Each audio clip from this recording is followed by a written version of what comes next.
The last lesson we did was on perimeter, which is you have a shape like a rectangle. Perimeter is a measure of how far it is around a figure. So we can start here at this corner and go around and just add the measurements as we go. Whereas when we're talking about area, we're talking about how much space there is inside of a shape. And area is measured in square units. So we figure out how many little squares there are. We count them up. That would be the area of the figure. So we'll take an informal look at various shapes, and then in the last slide we'll look at what the formulas are for that.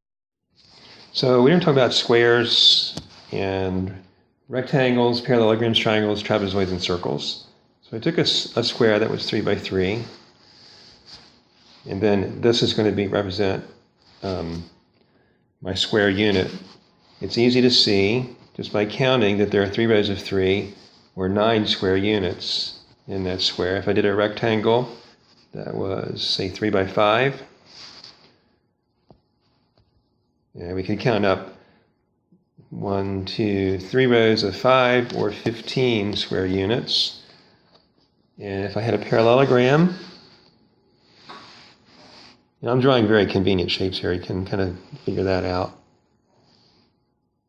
Yeah, make sure I got that right. I need to go over one more here.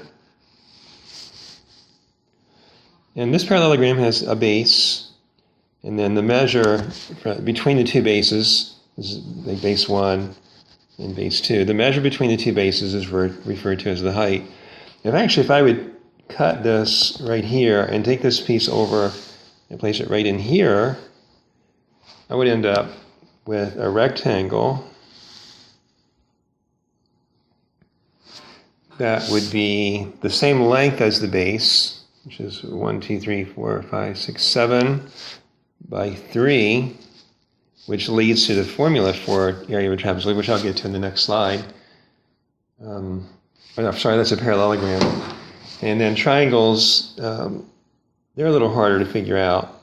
We'll look at right triangles, but one of the bases is, when we do this, we want to see how it compares to a rectangle that has the same base and height as that triangle.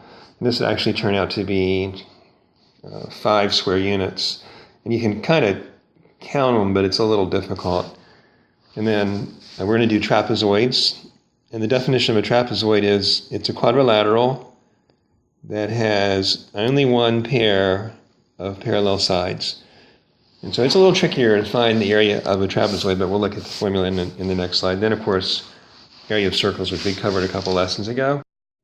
The formula for a square, so I'll go ahead and make it a 4 by 4. Just a little bit different than in the last slide. It's 4 units by 4 units. Area of a square is equal to, let S be the length of the side. So it's S squared. I'm not sure where that G came from in the middle, but we're just going to live with it for now. And so this would be 4 units times 4 units, or 16 square units. Yeah, I'm probably going to need a little more space, so I'm going to go ahead and erase that. I think I can. Well, yeah.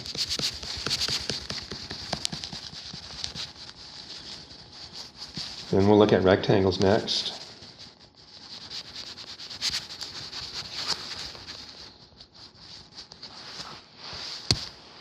Let's take a rectangle that's 3 by 5. So the base is 5 and the height is 3. And the formula for area of a rectangle is base times height. So it would be 5 units times 3 units, or 15 square units. It's important to remember that area is always expressed in square units. Then we'll look at a parallelogram.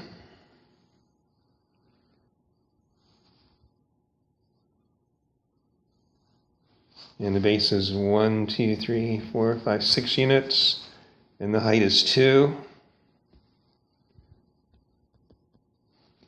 So the formula for area of a parallelogram, again, is base times height, or BH. And this would, in this case, would be 6 units times 2 units, or 12 square units.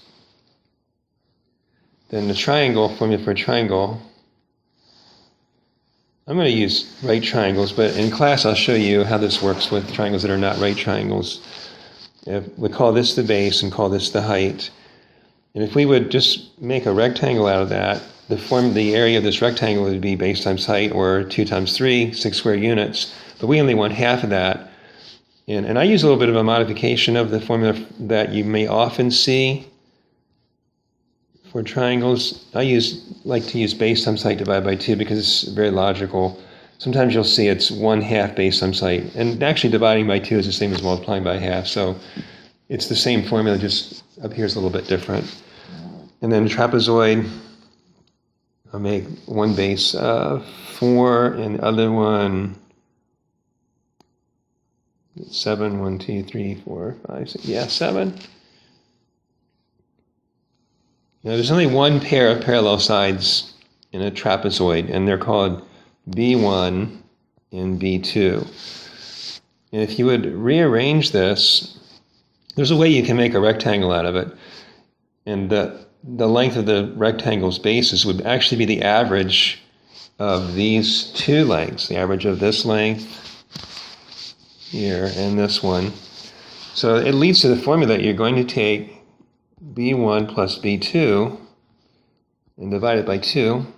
I'm sure that gets on there. Let me see if I can move that up a little bit.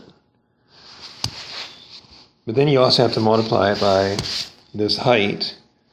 So it's going to be height times the average of the two bases. But again, you'll see this formula written this way sometimes as 1/2 of the height times B1 plus B2. That doesn't really show you what's happening as well as I think is what this formula here does, because with this one, you see that you're finding the average of two numbers, which you find the average of the two bases, and then you multiply by the height.